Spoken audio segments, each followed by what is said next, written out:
a great American.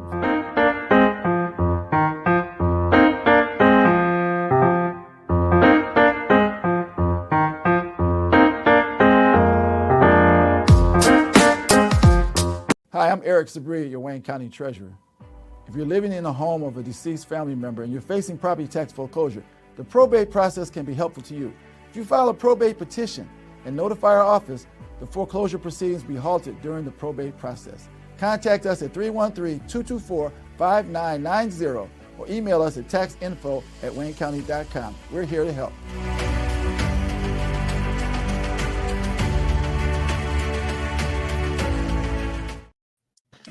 Good morning, everybody, and welcome to another episode of The Week That Was. I'm Saeed Khan, and happy Thanksgiving. Hope everybody had a terrific time wherever you might have been and whatever you might have been eating. And the quantity we don't need to talk about at all. All I know is that my local gym was packed with people who were atoning for how much they must have eaten yesterday. So yours too, Fish? Yeah, we had the same thing. Yeah. There were a lot of people who looked like they were really straining today. So anyways, joining us today for looking at a roundup are attorneys Joel Sklar and Steve Fishman. Bill Seikaly, I'm afraid, is not with us. Maybe he might join in later. We shall see. Labor and community activist Barb Ingalls, veteran journalist Nancy Derringer, and of course, co-founder of Deadline Detroit, Allan Lengel. So a little bit of an audible from what we had planned on talking about, because of course the news never sleeps, even on Thanksgiving.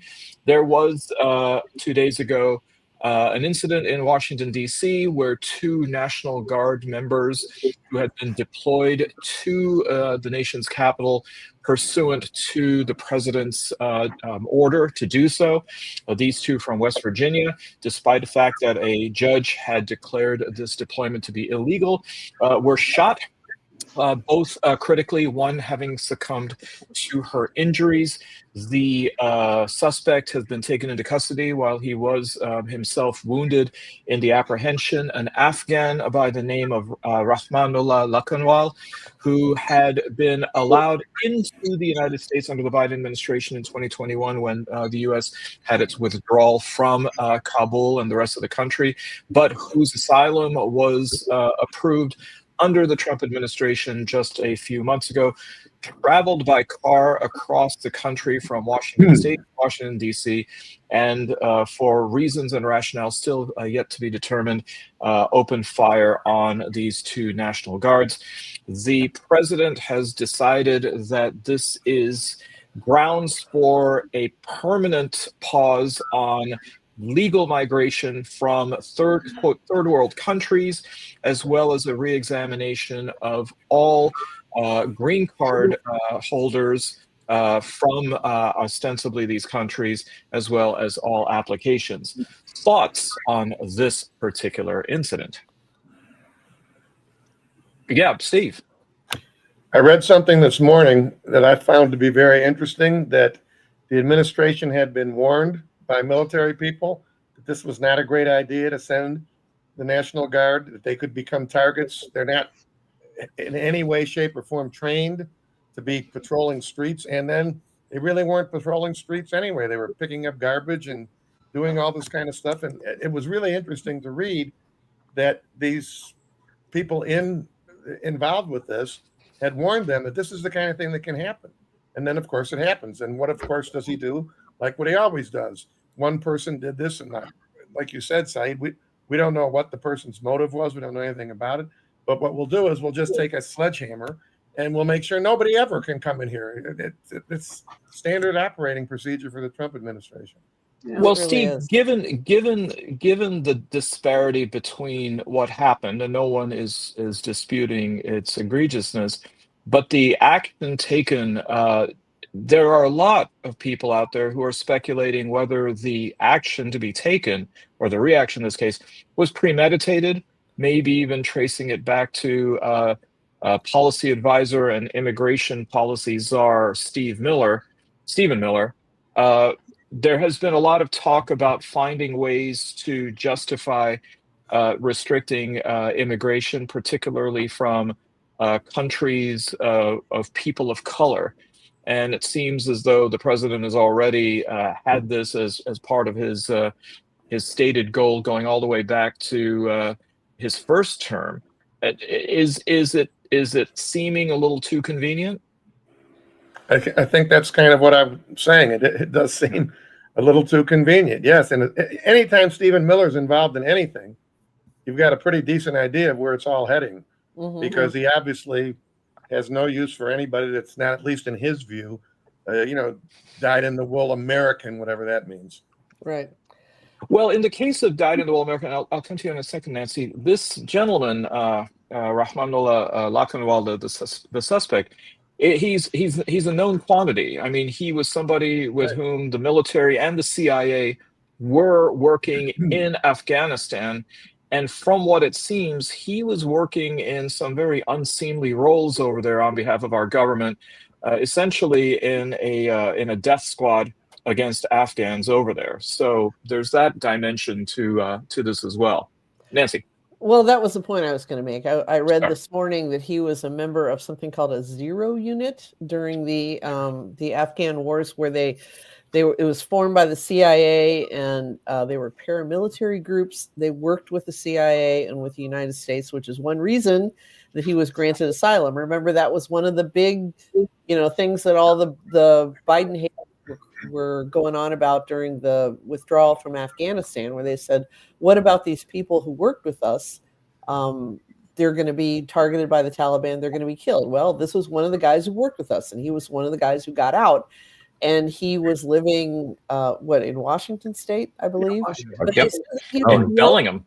He was a young man, and they said he was profoundly affected by the violence that he saw and had to carry out as a member of one of these Zero Units. And, this is also the age at which, he's a little older, but it's the age at which mental illnesses frequently present themselves. And, he obviously wasn't in his right mind if he thought that just gunning down a couple of random National Guardsmen in Washington was the answer to his problems, but that's what he did. And so now we're stuck with this. And the idea, and of course, somebody like Stephen Miller is going to use this as an excuse to say, we're going to check every green card of every, non-white person in this country, and we're gonna start kicking them out. I mean, this is what we've done. This is our country now. It's a shithole. So he's 29 years old, father of 5. I think actually, if we're really looking at algorithms for profiling, I think we should check anybody who was born or is of the age that's a prime number, because 29 is a suspicious year. So anyway, yeah, exactly. Right. You pick out one incident where this happened, and it's horrific what happened. But I mean, when we look at some weekends in Chicago where there's 30, 50 shootings in one weekend, it's not immigrants who are doing that. I mean, they're trying to show that they've tried to put everything on immigrants and say immigrants are part of the reason for our crime waves in this country. But it's total bullshit. I mean, these are isolated incidents that could happen anywhere with any group of people. I mean, it could happen to anybody from a profession that just goes off the deep end, and it's criminal how they treat them. Well, the president also said, when he was on one of his rants, he says this person, was one of these people who came over here on a crowded plane. You saw the scenes in Kabul, but he wasn't. He wasn't one of these people who was just jumping on. He was, again, somebody who was well known to the government, right? Who was essentially evacuated. Yeah, he wasn't an evacuee during the mad fall of Saigon scramble. He'd been out for some time. Yeah, and Steve. That's what I really want to know, and what I look for from the beginning in every one of these cases is what motivated him. Why did he decide to get in his car and drive literally hundreds of thousands of miles to go shoot National Guard people? I did notice in one of the articles that unlike most people who get caught, he wasn't talking. He was exercising his right to remain silent. And unless people around him I guess he must have a wife. He's got 5 children. Friends of his, somebody I would hope would be able to explain to all of us, why is it that this happened? How did he get to that point? I understand the concept of mental illness, but why would you pick this particular thing to do to 2 people you don't know in a city that's as far away from you as you could be and whose behavior is not affecting you in any way, shape, or form? That's what I want to know. Sure. Me too. And I mean, it wasn't easy. I mean, driving across the country. I mean, that's a long ride. That's a long ride. It's like people, as somebody who was a journalist during the transition from snail mail to email, I can tell you that my hate mail skyrocketed when email became, the preferred means of, and it's because it's so easy. If you were writing an angry letter to somebody, you'd have to get a piece of paper, you'd have to get a pen, or put it in your typewriter, bang, bang, bang, bang, bang, put it in an envelope, find a stamp, address it, take it to the mailbox. It's like there are all these places for you to say, nah, this isn't worth it. And a cross-country drive is essentially like sending a calligraphied hate mail to Vance back in the day. So there you go. I mean, there were a lot of times when he could have said, nope, not going to do this, and turned around and gone back to his family, but he didn't. All I know is the number of paper cuts on my tongue reduced severely once email came about. So I'm just saying. But what say you about the president's reaction? I mean, he had a press conference where he was going off on this. A reporter asked him and challenged him on the point that this individual was actually approved after going through considerable vetting process. The fact that the government would have clearly had biometrics on him because of his involvement on our behalf and on the CIA's behalf in Afghanistan itself. And the president, in a very unhinged way, just went after the reporter and said, that's a stupid question, and just simply would not accept it.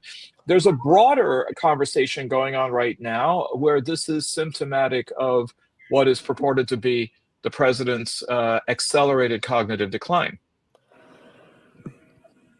I see, Barb, you are just simply using nonverbal communication by nodding. He hates women. He only talks to women reporters. He still yells at all the reporters, but he really does, single out women to call them stupid and piggy and ugly, and that's his thing. And I think he's been melting. His brain's been coming out of his ears for months now. Really, when he was still running. This is if you've ever seen anybody that has gone down with dementia or these things, this is how it goes. And anger and violence is a big part of it. Yeah. But Barb, with respect, I imagine that most people that you've had to unfortunately see in that state don't have their finger on the nuclear arsenal of this country.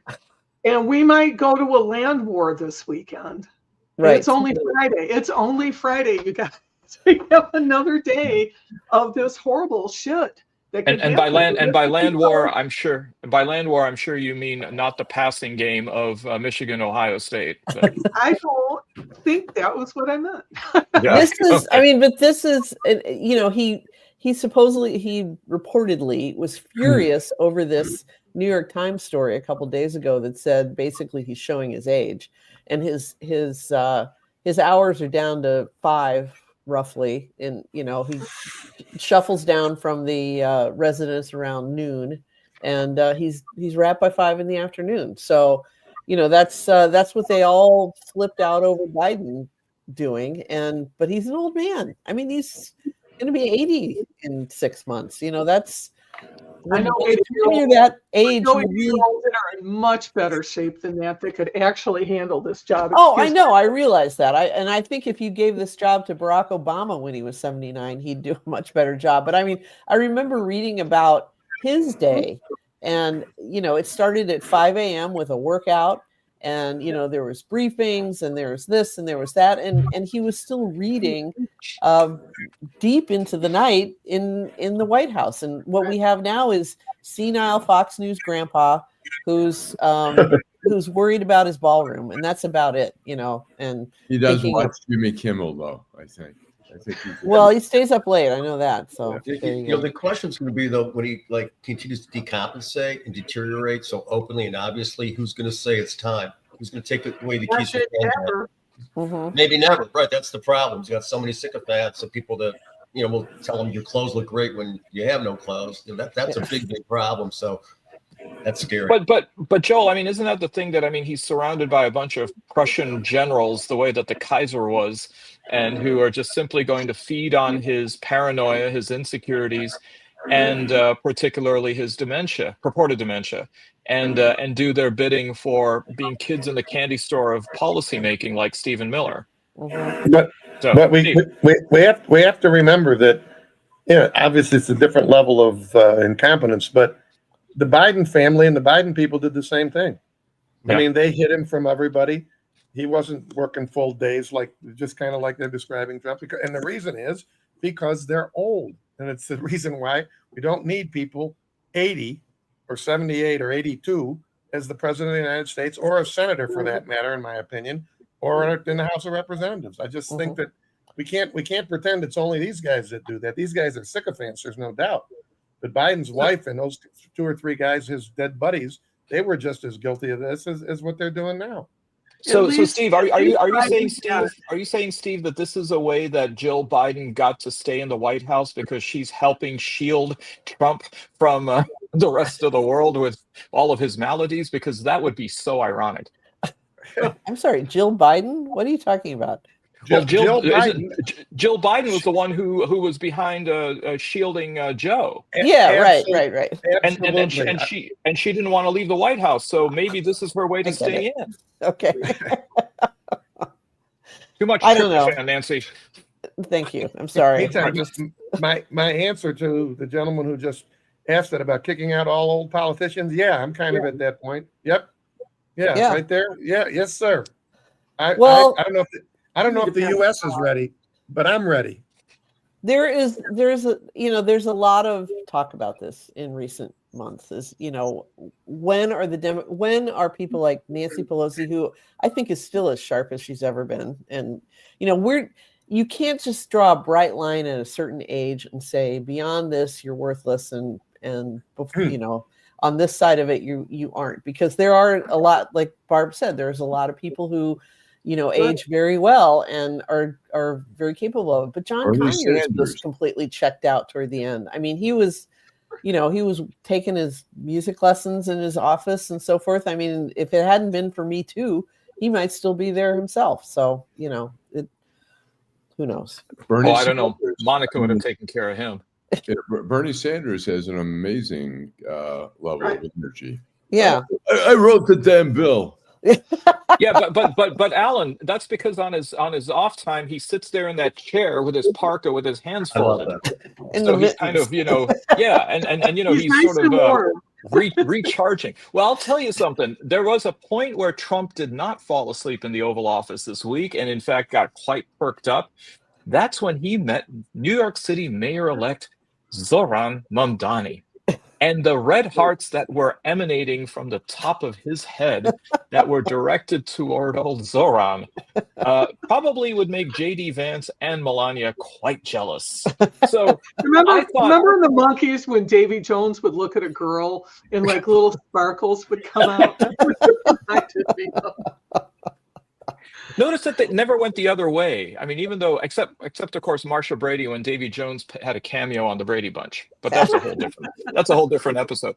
But I thought that scene was really, the paragon of performative art by both Trump and by Mamdani. I mean, here's somebody asks Mamdani the question that you called him a fascist, communist. Oh yeah, right. And Trump says it's okay. I've heard worse, and he let him answer it, and Mamdani said right there, yeah, I think he's a fascist. But when someone asked Trump if he thought that Mamdani was a jihadist, Trump scaled it back, much to the chagrin of New York gubernatorial candidate and Trump sycophant Elise Stefanik, whose entire thing is calling Mamdani a jihadist, and in fact, double down. But do you think that Mamdani's Machiavellian approach really worked? Because it seems as though he got Trump to back off from sending the National Guard to New York. It looks like Trump is not going to suspend funding to the city, all by sitting there and staying resolute in his boots. Yeah, I say the same thing. I've been saying the same thing since Trump came on the scene. Mamdani did exactly what you do with a bully. He stood up to him. He stands up to him. He gives them a little bit of a something. But if you stand up to this guy, I really honestly believe you can have success. That's exactly what he did. Mm-hmm. And the other thing is, you got to remember, I doubt very much that Trump looks at it as an insult to be called a fascist, because he is one, and he knows he is one. And I don't think he looks at that the way any of the rest of the world would say if you were called a fascist. So that's a little sidelight. But I think he was rewarded by standing up to him and then, coming in and meeting. And he is still the mayor of New York. He's not the mayor of Norfolk, Virginia. It's a little bit different. What you're going to start doing to, I don't want to insult the Virginians, but, this is New York City, a little bit different. I think Steve, since you live in that era, were you a fan of the show The Virginian? Was that after Purple Rain or before? Oh my God, it was well before. It was a Western. I mean, even my dad loved that show. We watched it in England. What's his name? James. Oh God. Allan. I think Whitmer did the same thing to some degree, but I think she probably sucked up to him. I don't think Mamdani sucked up to Trump. No. I think Whitmer has, but he suddenly loves Whitmer. It's like, but I don't know how I feel about that. I have very mixed feelings about her going to talk to the guy. But do you think, Allan, it has a lot to do with moral hazard? I mean, if she would have raised Trump's petulance, I mean, Michigan would have really been screwed. Yeah. we'd have the National Guard in Detroit by now. Yeah. I mean, I don't know. I mean, if Whitmer really failed, I think that she might have read the room pretty well. Yeah. She did. No, she accomplished something. I mean, the question is, how much sucking up did she have to do, or did she say, "Hey, motherfucker, don't fuck with me"? I think Mamdani. You know what? I'm going to guess she did not say, "Hey, motherfucker, don't fuck with me." I'm just going to go with. She's from the west side of the state. They don't motherfuck over there. I thought she's from Lansing, so it's still that's west of here, Nancy. West of Oakland County, west side of the state. And anything west of I-275 is the west side of this state. Don't you know?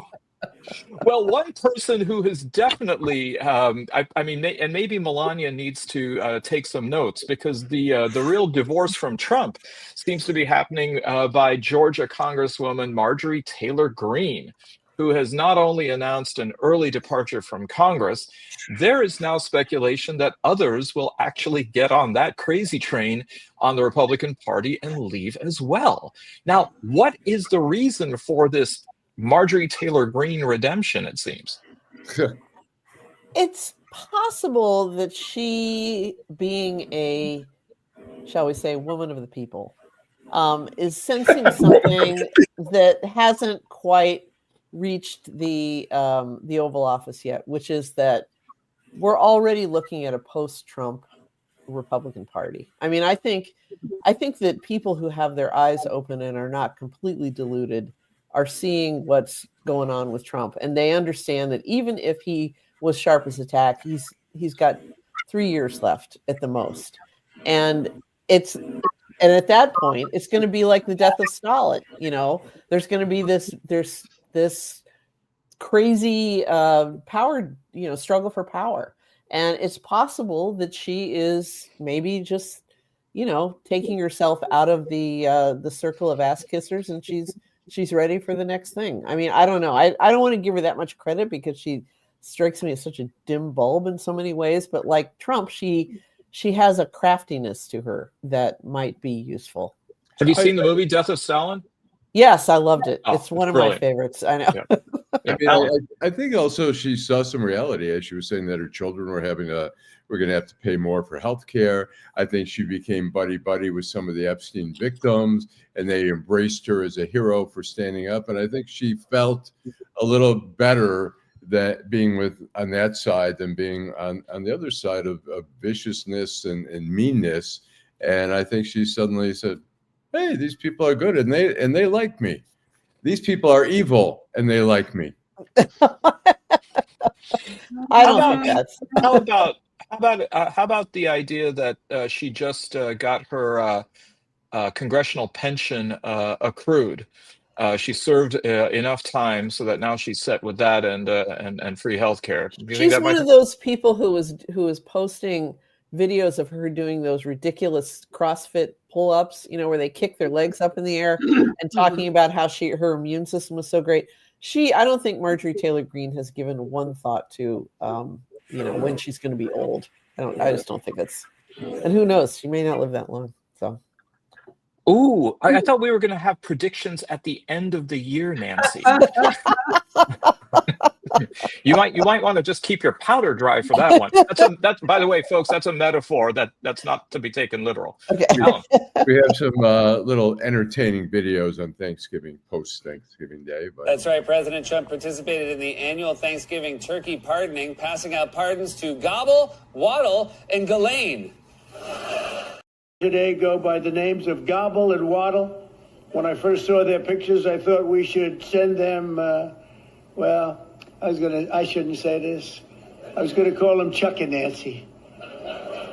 But then I realized I wouldn't be pardoning them. I would never pardon those two people. Now, and out of nowhere, took shots at the mayor of Chicago and the governor of Illinois. The mayor was a low IQ person. The mayor is incompetent, and the governor is a big fat slob.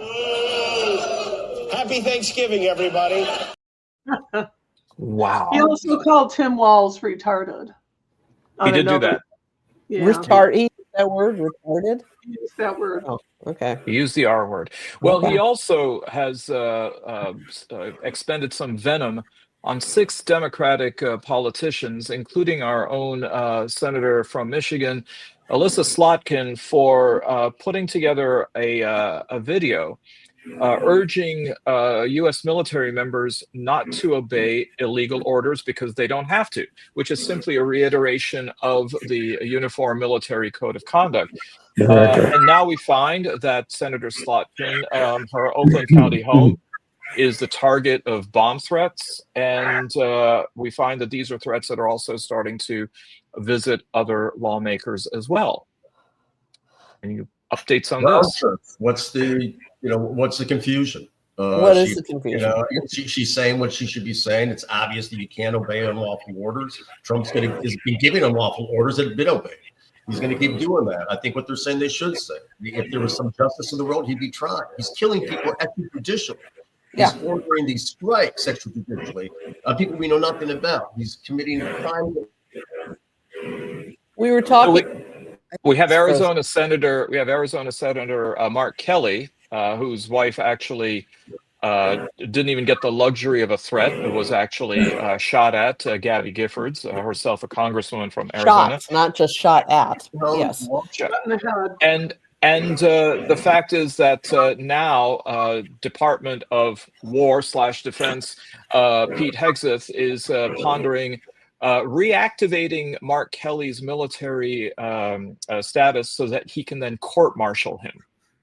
Well, we were talking a few minutes ago about, Trump's mental decline. And we were saying that, we're getting close to 25th Amendment country now. And this is what that video was about. It was, they were telling people you do not have to follow illegal orders. And so, and then of course the big pushback is, when is he ever given an illegal order? Well, if he hasn't yet, it's coming. And if it is coming, we want people to know that they don't have to follow this. I mean, you don't have to follow a crazy man off a cliff, for God's sake. And that's what, if it takes Alyssa Slotkin getting swatted and getting some pizza sent to her house, I'm sorry, but this is the country that we have been given by this evil man who currently leads it. So, Steve. sorry. I thought it was interesting that all of the 6 who signed on to the video were either former service people or like Slotkin worked with the CIA or whatever. Everybody that was on that thing, it was not random people. They did it on purpose, I'm sure, right, that way. And for them to turn around and say that people who were in the military don't know, for instance, that they are not just required, they can't act. They're not supposed to follow illegal orders. Sure. That's really all they said. And so the rest of it is all,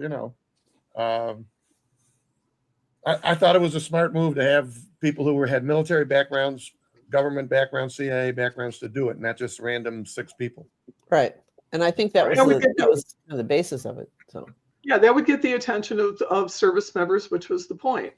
Is they know who to listen to and they know what they're talking about. Now what they decide to do is going to be the big what if, right? Allan, why don't we go for a commercial now? Hi, I'm Eric Sabri, your Wayne County Treasurer. If you're living in the home of a deceased family member and you're facing property tax foreclosure, the probate process can be helpful to you. If you file a probate petition and notify our office, the foreclosure proceedings will be halted during the probate process. Contact us at 313-224-5990 or email us at taxinfo@waynecounty.com. We're here to help.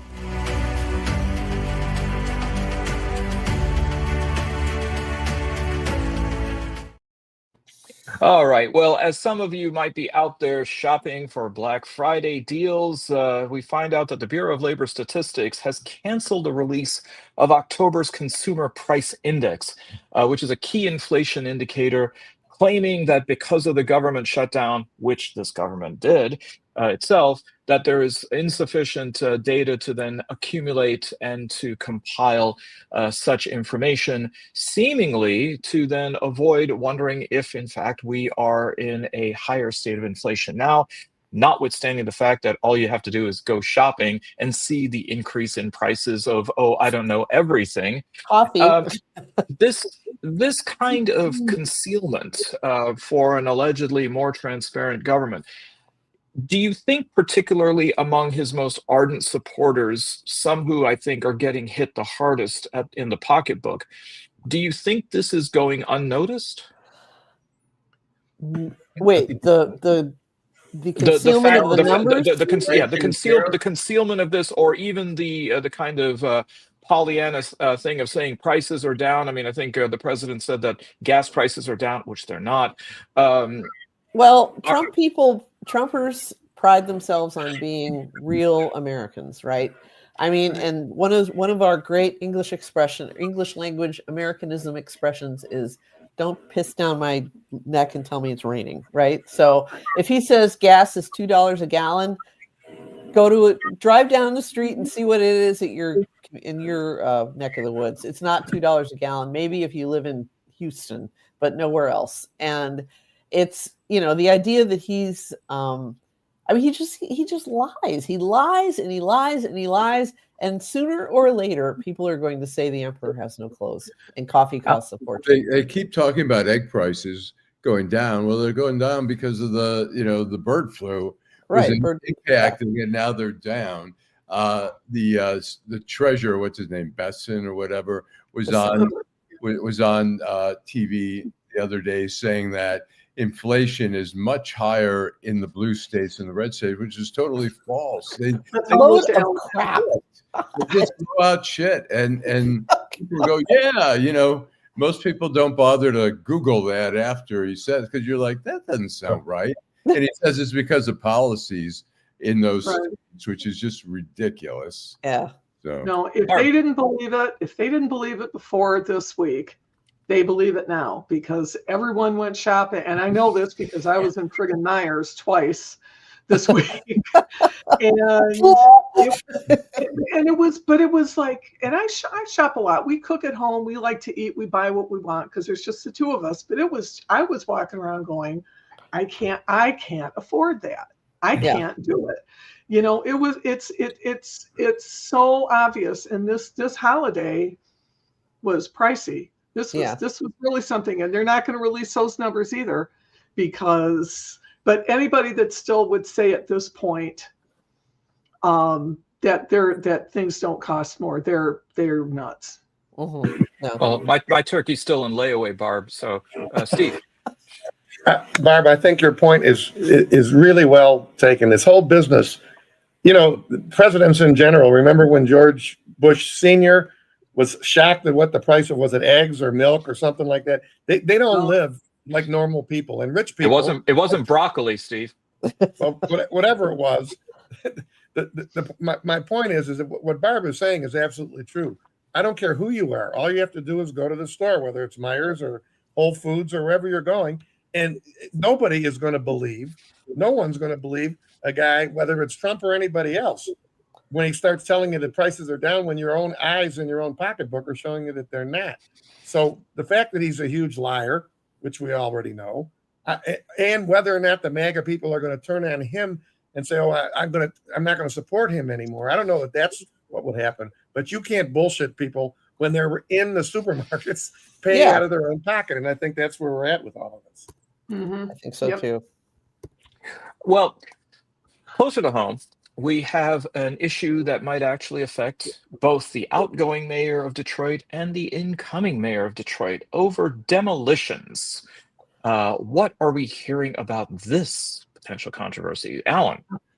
Well, we've got one of the providers, one of the demolition guys, the owners, who's been suspended in September. The inspector general did an investigation and found that it was a high percentage of lots where he filled in dirt after demolitions, and found out that highly contaminated. I think it was like 60% of those that were contaminated, like people weren't even supposed to have human contact. So what you have right now is that contractor had a romantic relationship with our mayor-elect, and so she hasn't handled it well. I mean, her chief of staff had said, yeah, but she voted against all the contracts, which is totally 100% false. She approved $404 million in contracts in just 1 year. And then there were multi-million dollars in other ways. And then what Elric had brought up in his Free Press column was that, the opponents might use that against Duggan, because Duggan in 2020 was promoting this guy during his State of the City address. He was talking up this guy as an example of great minority businesses in the city, of making all this great money. And so now the guy has created a disaster potentially in the city, where they're going to have to do something to get rid of that soil, and they're going to have to dig it up. It's going to be very expensive. Duggan, and Duggan takes some responsibility for that, and Mary Sheffield as well. So we've got a little scandal there. I mean, there's rumors of, investigations going on into this whole thing, but who knows? So. Well, that's also not the only scandal happening here in Detroit. Allan, I guess we should ask the question, does Shri or doesn't Shri? Looks like... I'm sorry. It looks like our congressman from the 13th district of Michigan, Shri Tanadar, is sending mixed signals about whether he accepts corporate PAC money. Barb, you're nodding your head about this. Are you following it? Whatever Shri does just smells like a lie. Every single thing that guy does, just, I don't know. I'm glad that I am not anywhere near that section of the Detroit. The interesting intersection with Shri and Reverend Horace Sheffield was that Horace Sheffield had a show on 9:10 a.m. and he was promoting Shri and getting him on the show and talking him up the whole time. It ended up that he was on Shri's payroll essentially, and so he got fired from 9:10 a.m. for that. Like suddenly, what I loved about 9:10 a.m. was that, with the exception, there were definitely some upstanding people, but there were a lot of people who had criminal records. Christine Beatty, judges who've been kicked off the bench, and then Kevin Adele, the owner, would be like, "Oh my God, they did something unethical. I'm going to have to get rid of them." I think I wrote a story about that for Deadline. Yeah. So it's so comical. Yeah. I mean, that whole station was just like, you know, it was a rogues gallery, as they say. Yeah. But isn't Detroit politics just like that? Detroit politics has always been like the 1930s in Chicago or New York or something. It's like we can never get it right here. We can't do it. Well, Steve. I have a question for people who get into politics and then seem to always have their hand out or their hand in someone else's pocket or whatever. But my question always that I think about is, okay, you did it, but you keep on doing it, how much is enough? I mean, what do they have to have? 3 fancy cars or 2 fancy cars? It's astounding to me that it just continues and continues. People get indicted. People like Lengel write articles about all the stuff that's going on. Elric writes articles, and they continue to do it. They don't even pause. They just keep doing it. And I've just not been around enough politicians to give an answer to that. Maybe you guys can enlighten me on that. And, you know, I did a story. I did several stories in D.C., the president of the teachers union and the vice president. They stole, I think, a total of like $10 million. And when they raided the home of the president, they went in her closet. She had stuff like fur coats that had never been taken out, but it still had wrappers on them. The TVs, you know, the big screen TVs were still in boxes. It was like they felt the need to buy something, even though they didn't need it. One of the most predictable and sad stories that you will see in the course of your life if you pay attention to the papers is about, you know, it'll be some dumpy housewife or man or a woman who has embezzled X amount of dollars from the youth hockey league, the church, you know, some organization. Pardon me?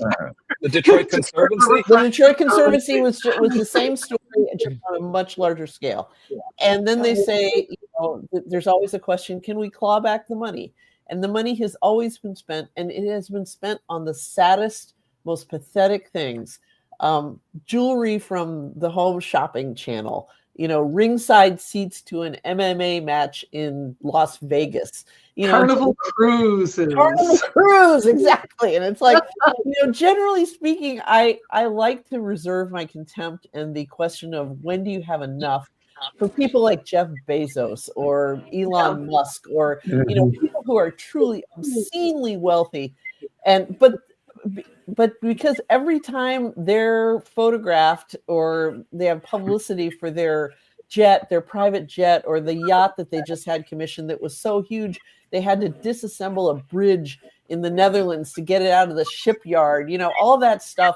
And that just feeds into people who want to do, you know, who want to rob the hockey team. You know, it's so sad. But anyway, go ahead. Well, you do know, Nancy, that the average altitude in the Netherlands is 50 meters below sea level. So well, I realize that, but at the same time, it's like they if you have a shipyard on the other side of the bridge and everything they've managed to make until Jeff Bezos's yacht fit under the fucking bridge, it's like this is a problem. Anyway, sorry, Steve. Go ahead. I think, forgetting the Jeff Bezoses of the world, of the 7 deadly sins, jealousy is the worst one.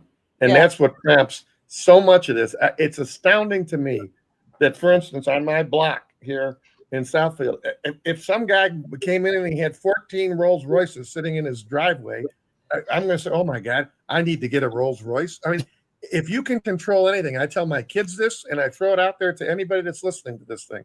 If you can control the notion of being jealous of other people's possessions, you got a decent chance of being a happy person. Because if you're the type who is jealous all the time, it doesn't matter what you have or how much you have. You're always going to be looking at the next person and going, but look at that guy or look at that lady. That to me is the bottom of all of this. Isn't there a proverb, something like comparison is the thief of joy, something like that? That's very true. And it's the same idea. It's like, if you're always looking at what somebody else has and ruining the day that you don't have it, you're right, Steve. That's very good advice for a father to give their children. Barb.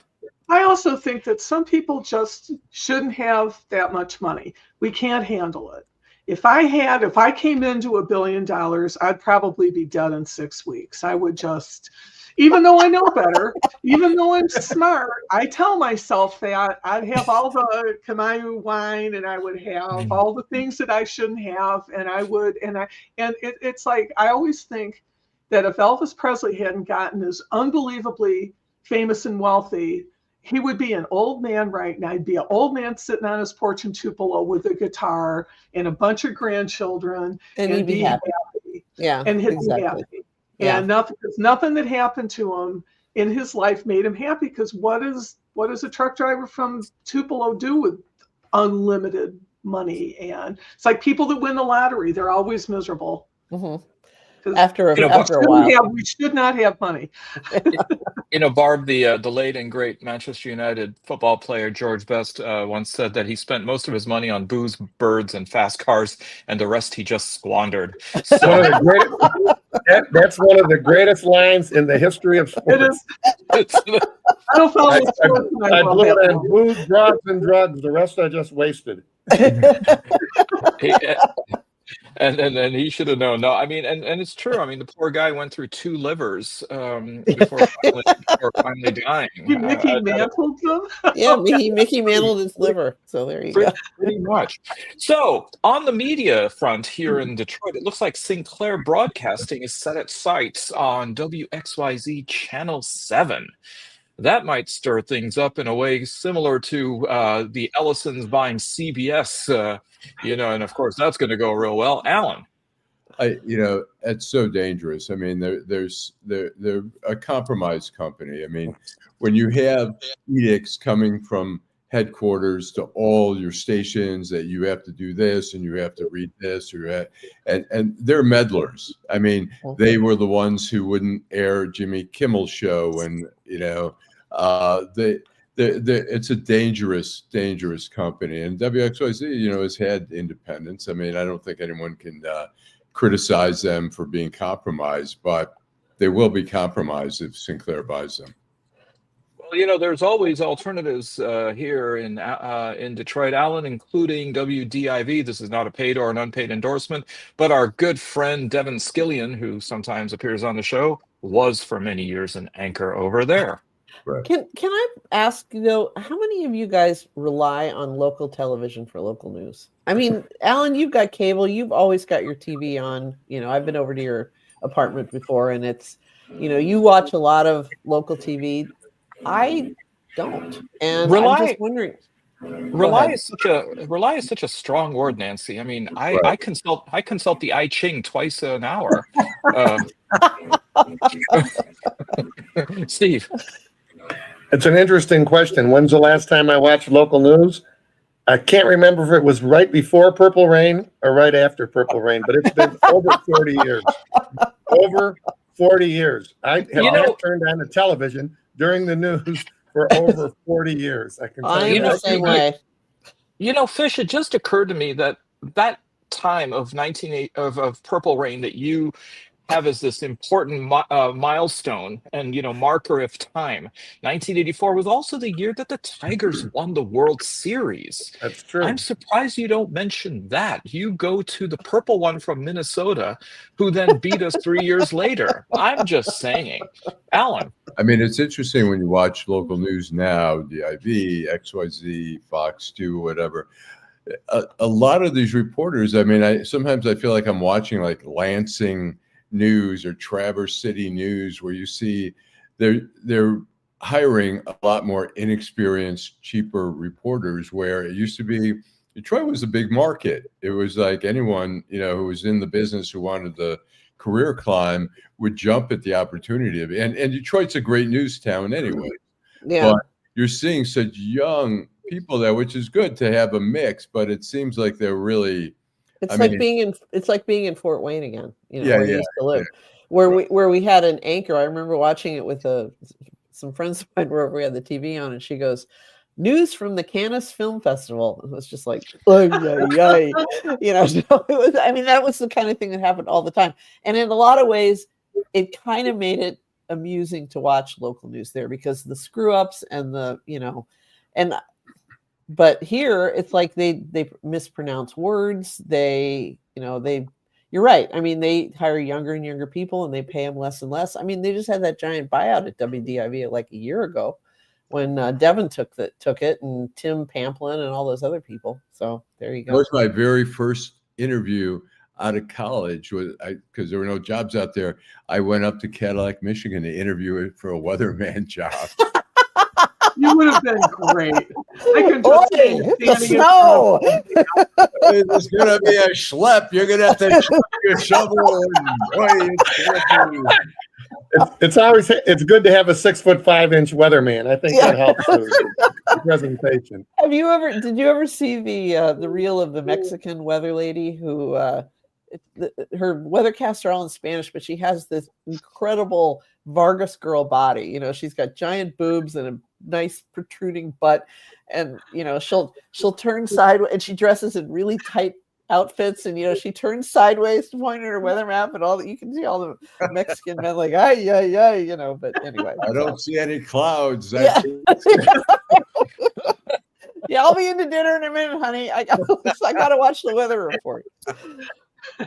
Well, Steve, I got to ask you the question. It looks like ex-Piston Chauncey Billups is free on a $5 million bond after pleading not guilty in the rigged poker case. Any idea how this is going to go, or is it just going to be a slow crawl until we go to trial? My guess is it'll be a slow crawl, and then they'll enter into some kind of a plea deal. I don't know what they have, but it's a federal case, correct? It's a federal case, right? Yep. Yeah. So out of Brooklyn. Just so the viewers know, a $5 billion personal bond doesn't mean any more than a $5 personal bond. He's out on personal bond. That's all that matters. He didn't have to put up the money. I'm sure he didn't have to put up the money. He had to put his home in Colorado up for collateral or something. I was kind of shocked. Seriously? Yeah, I'm shocked that I covering federal court, and you know better than I was shocked that they had a bond like that.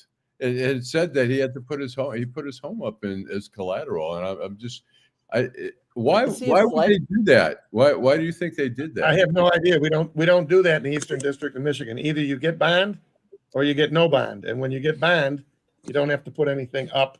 I mean, maybe in 1% of the case. And if you guys are saying he put his house up, then okay, fine. But you're answering what's going to happen in the case. They're going to get all the discovery. They're going to look and see. If it's, they had microphones and things in there, supposedly. If it's indefensible, his lawyer's going to tell him, look, we got to make a deal. And then they'll make a deal. If they go to trial, they better win, because when you go to trial in federal court and you don't win, for all kinds of reasons, you wind up getting more time. So I must have seen an AI-generated picture, Fish, because I saw Billups leaving the courthouse in a green felt suit with a briefcase of chips and 4 decks of cards. That must have been fake. All right, Allan, let's go to the last segment. Downtown Detroit, Robert Wells, Schmuck of the Week. All right. Well, unfortunately, Joel Sklar had some technical difficulties, and so he had to leave. Joel, sorry, buddy, that you had to. Hope you have a great weekend. If anyone's got a spare schmuck, you can go ahead and proxy Joel on that. Steve, who's yours? Well, mine is really not going to fit in too well to this thing. My schmuck of the week is whoever the odds maker was. I don't know how much attention any of you guys paid to the tournament out in Las Vegas that the University of Michigan played in, but they played Gonzaga in the finals of it on Wednesday. And the odds makers said that Michigan was a 1.5 point favorite, which led most people who were watching to think, my God, Gonzaga must be pretty damn good, because Michigan just beat the first 2 teams by 40 and 30. That game was over within the first 5 minutes. Michigan beat them 101-61. So my schmuck of the week is who looked at those 2 teams and thought they were 1.5 points different. And I'm watching the game thinking, God, I thought Gonzaga was a little better than this. And then I realized I have told you guys this, and I told everybody Gonzaga and the points. I predicted before the season started that we're going to win the national championship, and I have no reason to back off from that, particularly after watching what happened to Gonzaga on Wednesday. So that's my you do mean in basketball, not football, right, Fish? Yes, of course. Basketball. We're a basketball school. Don't you guys understand that? Michigan's a basketball school. We're Any not a predictions football on school. the game tomorrow? They've got a great team. Well, Michigan. Steve, we I are have no comment on the No game comment? tomorrow. Okay. No Steve, comment. we are a world-renowned center of higher learning, don't you know? But By the way, a friend told me that the Ohio State coach said the 2 worst days of his life when he lost to Michigan and when his parents died or something. Right, that's right. And you're like, Jesus Christ. How can you not root for Michigan when the Ohio State coach says stuff like that? Yeah. You know, it's like, I want to give this guy the next worst day of his life. Actually, didn't they die because he lost to Michigan? Well, that's usually. I mean, how many has Ryan Day lost now to Michigan? It's been like 3. 4 games. He's won 4 against 4 in a row. Okay. It's been 2,139 days or something since Ohio State has beat Michigan. Yes. Well, if they don't win tomorrow, then he's going to really be in trouble because they're, I'd say, 2 or 3 touchdowns better than we are. So I was just going to say they're number 1. They're really amazing. They got some great players. But at the same time, I would love for Michigan to upset them so that I can text my high school reunion, which is having a little happy hour, and I was like, I would love to just smear you guys' face in all of this, but I won't. So anyway. Well, if anybody wants to go in on an airplane banner that says "Sweep the leg" for Jeremiah Smith, just let me know.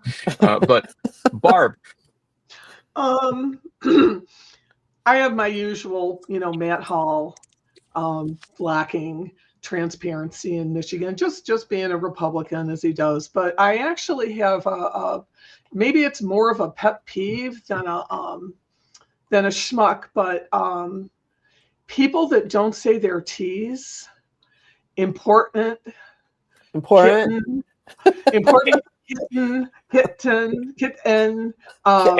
Canton. It's driving me crazy, and I looked it up, and it's called T-glottalization. But I knew that it had gone too far when I heard it on NPR, which is you'd think that people would be able to talk on there. I'm getting a bottle of water. I'm waiting for a letter. So that, and it's beginning to really make me nuts. What's it called, Barb? T-glottalization. The T gets waylaid back here at the back of your throat. How do they say T-Mobile? The T side. See, I thought it was Tourette syndrome, but okay. No, it really and a real fast one. Have you guys heard that young people, when anything crazy goes on in Detroit, they go, "Oh, Detroit, Greene, Michigan." They've given Detroit a middle name. I'm sorry, what was it again? You broke up. Crazy on I-94. Oh, Detroit, Marie, Michigan. I have in the last 4 days, it's come up all over the place, and it's a little funny, but it's about to get super annoying. So Detroit does not have a middle name. Detroit, Marie, Michigan. Okay, Nancy. Like your mother yelling at you, Barbara Jones. It's better than Karen, but. I had another I had another trough of a mood this week after reading the news, and I try to avoid giving it to Trump, but that scene at the turkey pardoning was dispiriting and disgusting because, the turkey pardoning is that silly, fluffy thing that happens every year during Thanksgiving week. It's the sort of thing that that people can laugh about. It's one moment out of Washington that should be free of partisanship. Although Fox News flipped out when Obama made kind of a sign of a cross like a priest does with with his hand over the turkeys a few years ago. But anyway, for him to turn the turkey pardoning into that, insult fest. I mean, he's not Rodney Dangerfield. Rodney Dangerfield's insults were funny. These were they were repulsive. And I've gotten to the point where I'm starting to wear my "Is he dead yet" t-shirt freely in public now. I don't care who I offend. I'm just so sick of this whole shit show. And so Donald Trump, he is the schmuck of the week, year, millennium for the rest of his fucking life because he's just repulsive. So God, man, we're only 24 years into this millennium. Dang. Okay. It's the same revulsion I had when Rolling Stone named U2 Band of the Decade in 1984. So, yeah. Alan. I'm going to go with. And by the way, Steve, that 1984 was when Purple Rain came out. So it's true. Yeah. I don't know any songs by that group you just said either, so I don't even know who's in that group. They didn't sing at the Fox with the Motown Review when I was there, so that's for sure. They had this song called Shamrock Beret, Steve. So yeah. Okay, Alan. The kind you wear on St. Patrick's Day. I'm going to go with Pam Bondi, who has vowed to appeal the tossing of the cases against Jim Comey and Letitia James, because she believes that no one's above the law, which is the sickest thing for her to say, considering who she works for. Yeah, just the horrendous stuff that's going on in the Justice Department. I mean, people are leaving in scores. The Justice Department, the FBI, her and Kash Patel have just turned that into a just total shit show. But anyway, there's some rumblings that Kash Patel might be headed to the exits, and there was a very hastily arranged photo op where they brought him into the Oval Office to have a picture with thumbs up with Trump. So because apparently he's very premature with sending out the communiques on some of the deals. He gets out over his skis often. Well over his skis, yeah. Okay. Who are we up to? Alan? I just you just give yours? You? All right. Well, so it's me. Okay. Well, I'm gonna, on behalf of Joel, since none of you stepped up to the plate, I've got two. Either one can be attributed for Joel. So, U.S. Ambassador to Israel, Mike Huckabee, he a man of God, he who should be very busy in particularly this part of the world with diplomacy and everything else, apparently has a side hustle where he is peddling sleep supplements on cable TV, Relaxium sleep pills, as a matter of fact. This from a man who just by his very nature breeds narcolepsy, as if anybody else would need anything from him. And the other one is Press Secretary Caroline Leavitt, right, whose own nephew, Michael, who's 11 years old, has actually his mother in detention by ICE, Bruna Carolina Ferreira, who is the mother of her, actually the son's name I don't know, but Caroline Leavitt's brother Michael from New Hampshire, is detained, and the family is desperately imploring her to use whatever influence she has, because every now and then she catches the president's eye, after all, to see if maybe they can have the mother of her nephew released from detention. And so far, it doesn't look good. So Caroline Leavitt, for proving again that impotence is not just something that your husband might have, you're my schmuck of the week. So there you go. Thank you for being here. I am grateful to all of you for having the opportunity to do this every Friday, and grateful to still be standing upright in very hurricane-like conditions, politically, culturally, economically, and otherwise. Thank you to our audience. Thank you to Jack White for just really representing Detroit on the national stage with an amazing halftime show, along with Eminem, for unfortunately a Lions defeat, but nonetheless it was probably kind of even Steven. The Lions lost, but so did the Chiefs, so not bad. Thank you, Steve Fishman. Thank you, Barb Ingalls. Thank you, Nancy Derringer. The Bears play today at 3 p.m. And who does? The Bears. The Bears play today. Philly at 3 p.m. Bears. Ooh, the Bears and the Eagles. Yeah. Last word, as always, Allan Lengel. Drive home safely. Take care, everybody. Have a